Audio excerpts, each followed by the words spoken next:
An unkindness of ravens hover and circle above livestock carcasses in Gallas, North Hor, Marsabit County.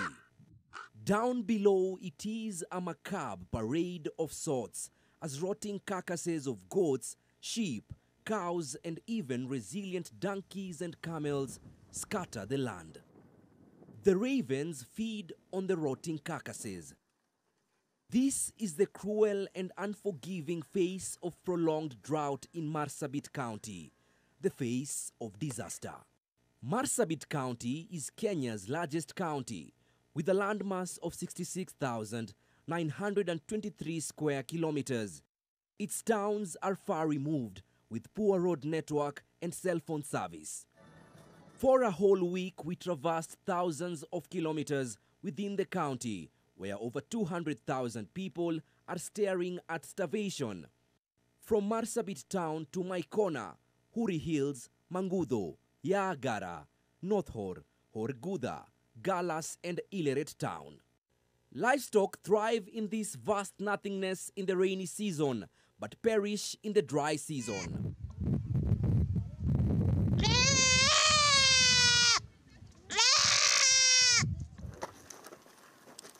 Adano Sharamo Bora leads us to the grave of his late neighbor, Barako Elema Abudo, who died aged 69 years on the 3rd of January 2022. According to his family, Elema starved to death outside his manyata. He was buried on the same day in accordance to Muslim religious practice.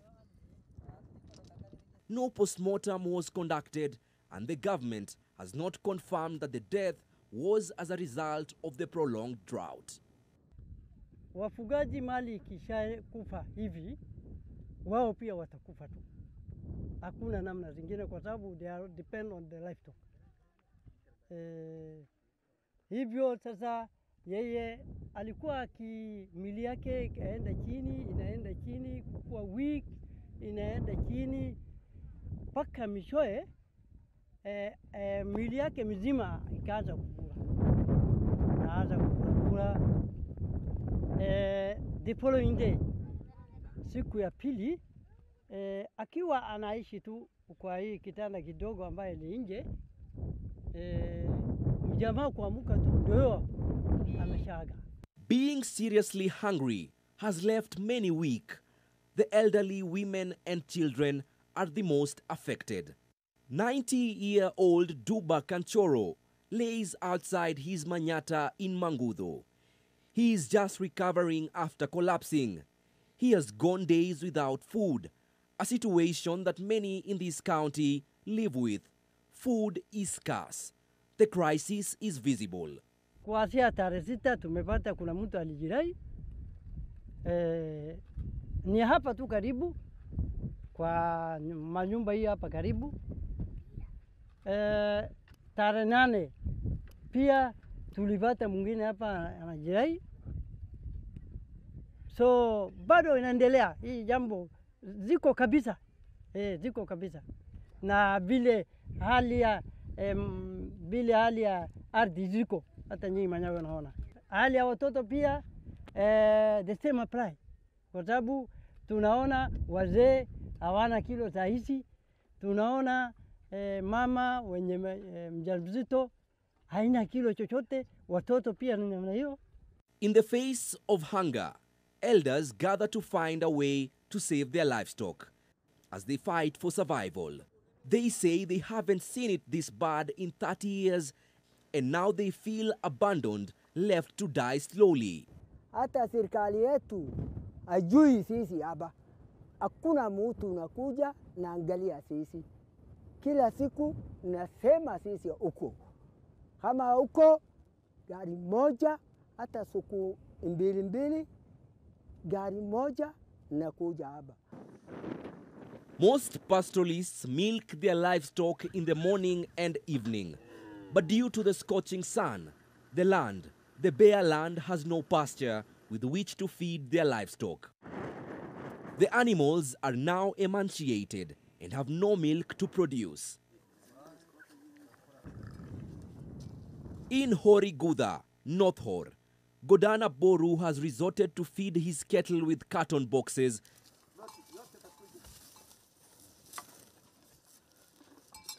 he purchases at the local center for 10 to 20 shillings a box. This is not nutritious to his cows, but it keeps their stomachs full as they wait for help to arrive. He has lost 100 cows in the drought. Sasa naenda kununua box town, naenda kuomba wengine fadhili wanihurumie wanipatie kama hata ni box ya biscuit.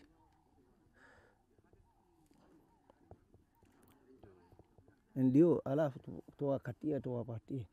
It is about 7 a.m. here in Horiguta, North Hor, and typically by now, pastoralists will be finishing milking their camels, cows, or even goats. But this is an activity that they have forgotten for months now. This gourd that I'm holding has been empty for months. Climate change is making drought more frequent and severe, unbearable for the pastoralist community. Ni hali ngumu, ni mabadiliko ile sisi hatujui. Ngali hata tumesoma kidogo na wengine bado soma. Hii ni mabadiliko hewa ya dunia, labda kitu fulani imetokea. Tunangojea mwezi ya Disemba mvua hakuna. Tunangojea mwezi wa June, July mvua zamani hakuna. Tunangojea long rain hakuna. April to November paka hii mrefu hakuna. Sasa hatujui kiangazi aina gani imetutokea. Na sisi hatuna mahindi wala maharagwe kupanda, miwa. Hizi ni mali zetu za kupandia. The national government launched an animal offtake program in Marsabit County in October last year, a program by the National Drought Management Authority and Kenya Meat Commission to salvage pastoralists from huge losses in the dry spell. However, it hasn't had much impact here. Hakuna mtu muuzaji tunaweza usia apeleka mahali fulani iwe kwake na faida, kwa ajili kwetu inakufa. Serikali walisema tutanunua wanyama hizi ngoigoi siku karibuni. Sasa tumekaa miaka 2. Miaka moja nenda, hakuna muuzaji ambaye anakuja kununua, mnunuaji anakuja kununua mali. Although they are considered resilient in the harshest of conditions, camels and donkeys have also perished in the drought.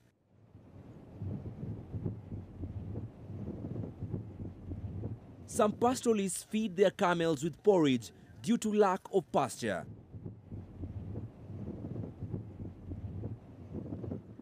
And as the caravans venture into the wilderness, it is their hope that they will return. According to the 2021 Short Rains Mid-Season Food and Nutrition Security Situation Update by the National Drought Management Authority, the number of starving Kenyans has risen from 1.2 million reported in October last year to now 1.8 million. A situation blamed on the failed short rain season. As a result of the failure of the rains, livestock mortality rose sharply. Communities or people are really facing, severe food shortage, serious water crisis. Boreholes are experiencing frequent breakdowns. So as a result, there's too much intensity and pressure on the communities who are living in this sub-county. Marsabit County is subdivided into 4 sub-counties, and the 2 sub-counties which are hardly hit by the current crisis is Laisamis and Notor sub-county, which covers the bigger part of the entire Marsabit County. Animal deaths were reported in 15 counties as a result of drought. 512,283 cattle, 423,002 sheep, 439,205 goats, 63,143 camels perished in the last 3 months of the year across 10 affected counties, bringing the total estimated livestock loss to 1,437,632.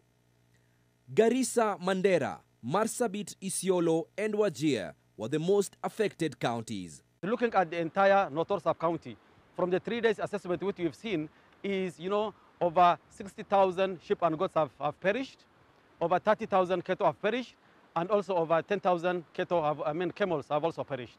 Climate change is real and it's affected us like everywhere else. And we are saying that we need to invest more on resilience building, long-term projects, mega dams to store water that can take us maybe 6 months before we get the next rains. We also need to invest on improved breeds for our livestock, for the ones that are really drought tolerant in that case.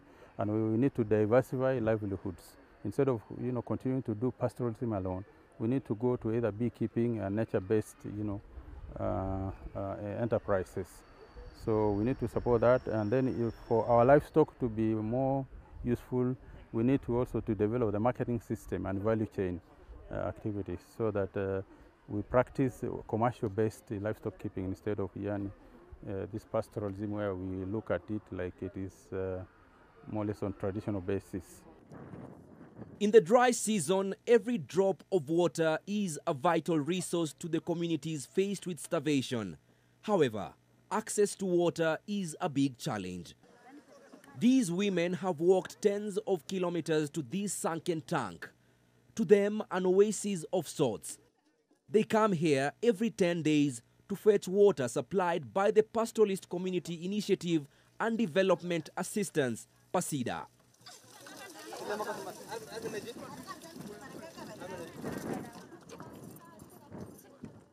This young one has not had a bath in 10 days, and her mother uses water sparingly to wash only her face. Wanachanga pesa pamoja, wanaongea na watu wako na gari wanakuja. So drum mbili watu wanakaa naye 10 days. Ni kutoka siku 10 tulipata hii kidogo ya leo. Every woman is allowed to fetch only 40 liters of water so that everyone gets some. Then the long and treacherous journey back home begins. Walking to this water point and back is an entire day's journey. In the 2021 Short Rains Assessment Report, NDMA reports that communities lost their water sources due to the drought.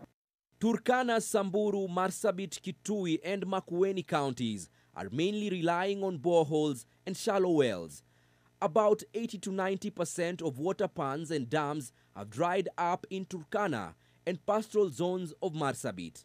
50% water ponds have dried up in Taita Taveta, Wajir, pastoral areas of Narok, Kajiado, Marsabit and pastoral areas of Waso. Boreholes are under pressure due to overpumping and low yields, especially in areas that have not rained. Human-wildlife conflicts due to water scarcity were reported in Kajiado and Lamu. Cost of water ranges between 5 shilling to 50 shillings per 20-liter jerrycan in the 10 affected counties. People are really facing, severe food shortage, serious water crisis. Boreholes are experiencing frequent breakdowns. So as a result, there's too much intensity and pressure on the communities who are living in this sub-county. Marsabit County is subdivided into 4 sub-counties, and the 2 sub-counties which are hardly hit by the current crisis is Laisamis and North sub-county, which covers the bigger part of the entire Marsabit County. Drought conditions often increase human-wildlife conflict due to scarcity of water and resources. Different species of wildlife have perished in the ongoing drought in northern Kenya. The Worldwide Fund for Nature experts say supporting pastoralists with pasture will reduce the competition for resources and more wildlife will survive the drought. We also recognize that this region is an important biodiversity region, and its existence is dependent on the support that we get from communities. Conservancies in this area offer protection for wildlife, and this drought has affected people, livestock and wildlife. Humanitarian aid in counties affected by drought is an agenda mainly driven by non-governmental organizations in supporting the affected communities with food, pasture, and water. However, for communities whose primary source of livelihood has been wiped away by the drought, more humanitarian aid is needed to cushion them against the effects of drought. The government allocated 2 billion shillings under the National Drought Emergency Fund, but the affected communities still languish in misery. The Food and Agriculture Organization of the United Nations has put out an appeal for $138 million to support 1.5 million vulnerable people in rural communities in the Horn of Africa. Ethiopia, Somalia, and Kenya. The COVID-19 pandemic and locust invasion has been cited by FAO to have stretched the coping capacity of rural communities to the limit. The sun strokes Ileret Marsabit County, and the manyatas come to life. However, there is nothing to smile or look forward to here. Only death and devastation.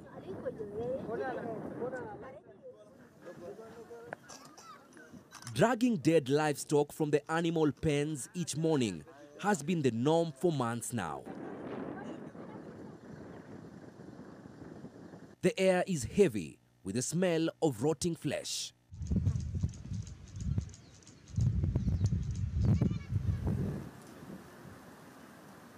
Each of the 250 homes in Utali village in Ileret has lost livestock in the drought.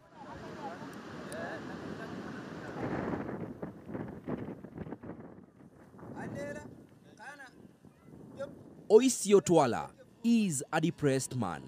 I cannot understand his language, but I can feel his devastation and anguish.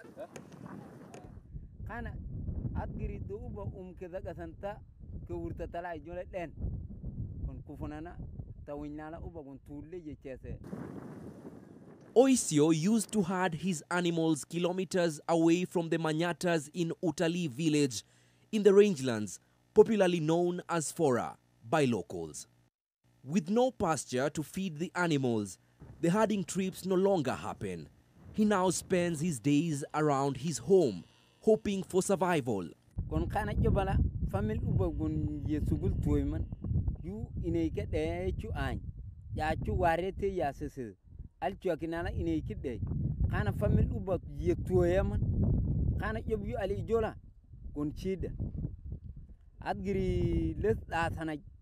giri egiria bas uba giri ali ijo galati igilo gedimoyi gilnamu. Sasa kusema tu ni hali ya dunia, lakini wale loko kabisa kama wazee, mtu anosafikiria ajiue au atakuwa mwenda wazimu akifikiria idadi ya ng'ombe au kondoo na mbuzi alikuwa nayo, akifikiria hiyo ataweza kuwa mwenda wazimu. Lakini sisi kama mimi nasema tu ni hali ya dunia, ni hali ya dunia. Lakini kwa kindani hata pia ninawaza, kwa sababu nilikuwa na mifuko, nilikuwa na ng'ombe, nilikuwa na mbuzi na kondoo, nilikuwa na punda. Sasa yote zimeisha. We've been going around and interviewing communities. You know, what we saw was really heartbreaking. So we are really traumatized, and we've seen communities who have also been depressed, you know, by the losses of livestock. 5 kilometers away, Gosh Kwanyang fences his traditional goat's pen. In months past, this pen would be full of goats, but now only 4 remain. The drought has been brutal. Nilikuwa na ng'ombe 15, mbuzi 230.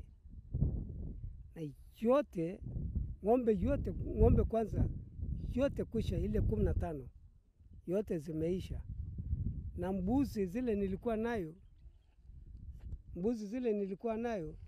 230, sasa imebaki 5 kwa boma. Moja saa hii kwa hapa imekosa nguvu kwenda malisho. Ileret town is located about 16 kilometers from Kenya's border with Ethiopia and more than 400 kilometers from Marsabit town, on a rough stretch of road.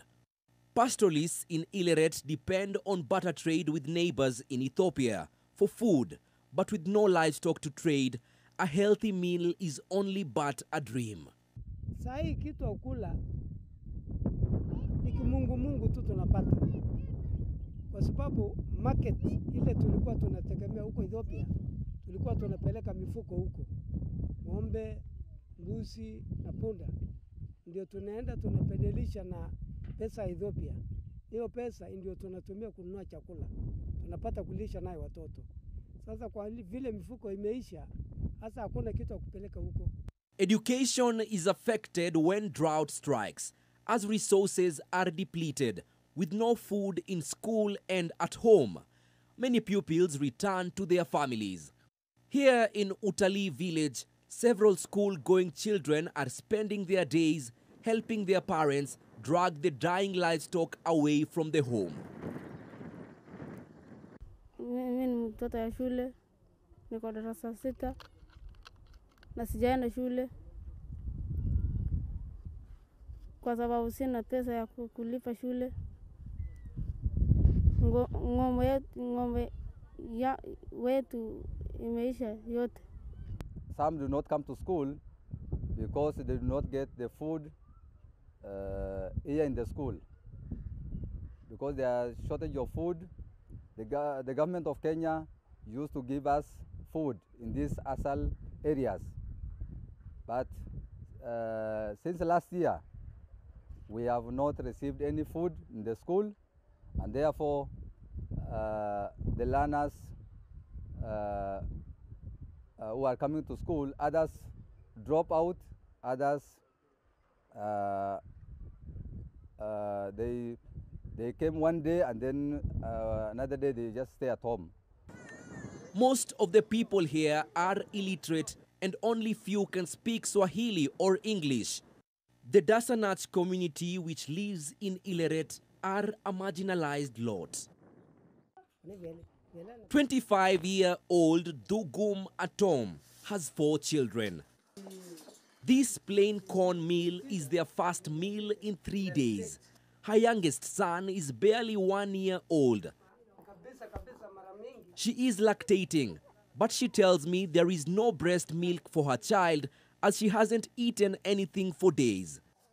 Priority is given to her children, then she'll eat whatever little that remains.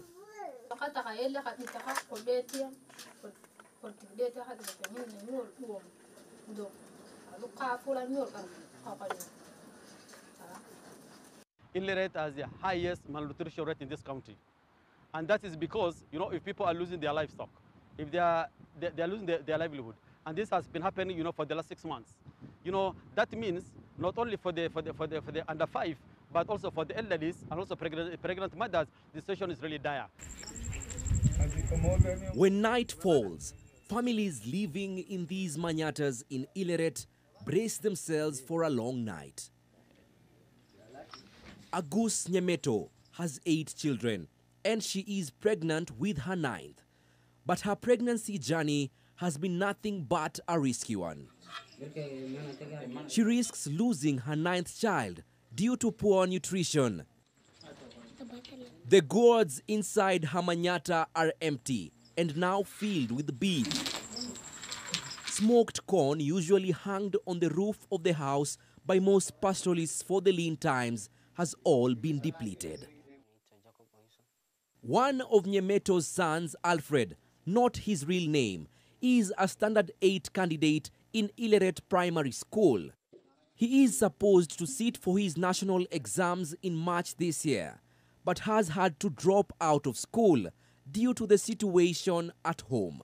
Watu wanalala siku 3, siku 4 njaa. Na watu wakwenda kuombana chakula kwa jirani wanakatazwa. Juu sasa deni zimekuwa mingi. Na watoto wanalala siku 3, siku 4 njaa. Wanakunywa tu maji, labda wakibahatisha wakipata. Wakikula hiyo bado hata wazee na mama. These stories are heartbreaking. And although the government maintains it has an assistance program in place, the community says none of the assistance arrives when it's needed. Marsabit and Turkana counties share the world's largest permanent desert lake and the world's largest alkaline lake, Lake Turkana. The region has high agricultural potential, but aridity and erratic weather hinders its use. These local communities depend on external help and food aid to survive. Relief food here is a lifeline of sorts. Organizations like the Pastoralist Community Initiative and Development Assistance, PASIDA, Worldwide Fund for Nature, and the World Food Programme have been at the forefront of distributing food, pasture and water to the affected communities and even offering cash transfers. But the humanitarian aid is not enough. After months of drought, finally it rained on the 17th of January. But while the heavy rain should have been received with relief, it instead brought more devastation. The sudden low temperatures caused many animals to die of hypothermia, causing the pastoralists more losses. And just as quickly as the rain came, it vanished, and the next day temperatures rose again. Those who have been assisting us, we appeal to you again so that we may be able to step up that effort because we are still in need. But to the national government, I wish to say that we are in the red. We are in the red. And therefore, I appeal to the national government especially to support us in whatever way possible. It is a grim spectacle of carcasses here in Marsabit County. And walking in between these carcasses, you can feel the agony and pain of the herders here. This has been the situation due to the ongoing drought here in Marsabit County and other counties in the north. The result of receiving less than 30% of rainfall since September last year. The herders, pastoralists here, say this could be deadly. Melita Oletenges, NTV, Ileret, Marsabit County.